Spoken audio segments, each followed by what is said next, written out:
আসসালামু আলাইকুম। কেমন আছেন আপনারা? এই গরমের সময় টক জাতীয় খাবার খেলে নাকি গরম কাটে মা খালারা বলে। তো আমি আজকে কাঁচা আম নিয়ে এসেছিলাম জাস্ট একটু ট্রায়াল দেওয়ার জন্য। আমার আম্মারা রান্না করতো। তো আমার শ্বশুরবাড়ির কেউ এরকম খায় না। সেইজন্য আজকে অল্প একটু করে দেখার জন্য করলাম। কাঁচা আমটা নিয়ে একটু রসুন, একটু পাঁচফোড়ন, শুকনা মরিচ, সরিষার তেলে দিয়ে দিলাম। এই যে দিচ্ছি।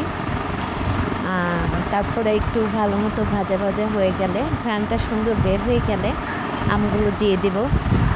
আমগুলো দিয়ে একটু লবণ দিয়ে ঢেকে রাখবো। দিয়ে লবণ দিয়ে দিলাম। এবার আমগুলো দিয়ে দেব। দিয়ে কিছুক্ষণ ঢেকে রাখার পর লবণ দেওয়াতে আমটা একটু নরম হয়ে যায়। তো আমার হচ্ছে আমগুলো বেশি ভালো ছিল না। যাই হোক, তো আমি চেয়েছিলাম একটু টক মিষ্টি হবে, কিন্তু আসলে আমটা টকই ছিল না তেমন একটা।